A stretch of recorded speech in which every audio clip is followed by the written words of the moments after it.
उत्तराखंड कांग्रेस के पूर्व अध्यक्ष किशोर उपाध्याय के खिलाफ कार्रवाई क्यों हुई, उन्हें पार्टी के सभी पदों से क्यों हटाया गया, क्यों उनके खिलाफ एक्शन लेना पड़ा चुनाव के दरमियान, ये तमाम सवाल अब उत्तराखंड ही नहीं बल्कि दिल्ली की सियासी फिजाओं में भी तैर रहे हैं। लेकिन सवाल इस बात का है क्योंकि देवेंद्र यादव ने जो चिट्ठी लिखी उसमें जिक्र किया कि आपकी गतिविधियां पार्टी विरोधी हैं। जब कांग्रेस उत्तराखंड में बीजेपी के खिलाफ लड़ रही है तो आप उनके नेताओं से मिल रहे हैं, इसलिए आपको पदों से फिलहाल हटाया जा रहा है। लेकिन हरीश रावत ने कुछ दूसरी वजह गिनाई है, कुछ बड़ी वजह हरीश रावत की ओर से बताई गई है कि किशोर उपाध्याय के खिलाफ आखिर एक्शन क्यों लेना पड़ा। हालांकि हरीश रावत ये कह रहे हैं कि वो देवेंद्र यादव जो प्रभारी हैं और प्रदेश अध्यक्ष गणेश गोदियाला उनसे विस्तार से भी चर्चा करेंगे इस मसले पर।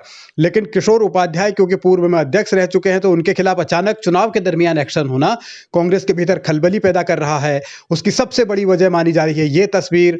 दरअसल बीते महीने किशोर उपाध्याय अखिलेश यादव से मिले थे और इस मुलाकात के कई मायने सियासी तौर पर भी निकाले गए और हरीश रावत भी इसी मुलाकात का जिक्र किशोर पर एक्शन के लिए कर रहे हैं। मगर इसमें कुछ तो प्रमाण आए होंगे, कोई यूं ही तो अध्यक्ष जी ने कदम नहीं उठाया होगा। तो मैं उन कदमों उनकी जानकारी नहीं हुई।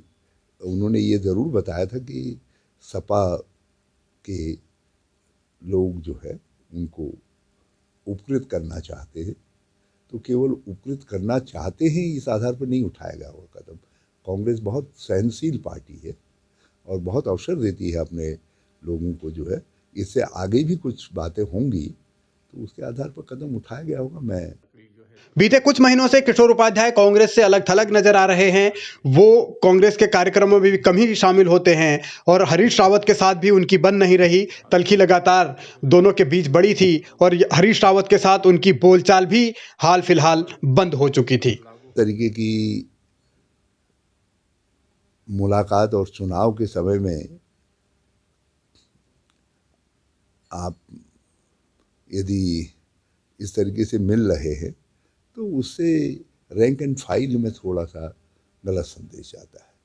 तो मैंने अपनी प्रसन्नता प्रकट करने के लिए भी किशोर उपाध्याय जी से न मिलना बात न करना पसंद किया। अदरवाइज मैं उनसे बात करता रहता था क्योंकि किशोर उपाध्याय के खिलाफ हुई इस कार्रवाई के अलग अलग मायने निकाले जा रहे हैं। बहुत सारे सवाल ऐसे हैं जिनका जवाब शायद आने वाले वक्त में मिलेगा। लेकिन किशोर उपाध्याय की नाराजगी जिस तरीके से हरीश रावत को लेकर थी, उन्होंने 2017 विधानसभा चुनाव की हार के बाद कई बार हरीश रावत पर हमला बोला, कई बार हरीश रावत को जिम्मेदार ठहराने की कोशिश की। यहाँ तक कि किशोर ने अपनी सीट सहसपुर किए जाने को लेकर भी बीते महीनों में नाराजगी जताई थी। सोशल मीडिया पर दोनों नेताओं के बीच काफी बयानबाजी भी हुई थी। लेकिन सवाल इस बात को लेकर है कि आखिर किशोर के खिलाफ हुई इस कार्रवाई के पीछे कौन है। हालांकि हरीश रावत इस मामले में ये जरूर कह रहे हैं कि अभी पार्टी संगठन से वो इस मसले की पूरी जानकारी लेंगे। लेकिन क्या अखिलेश यादव से मिलना ही किशोर उपाध्याय के लिए गुनाह साबित हो गया? क्या ये तमाम पहलू हैं जो राजनीतिक तौर पर अब आगे टटोले जाएंगे। लेकिन अभी जंग तो चलेगी ही और कांग्रेस में उठापटक भी तय है। श्री किशोर मेरे वर्षों के सहयोगी रहे, तो मैं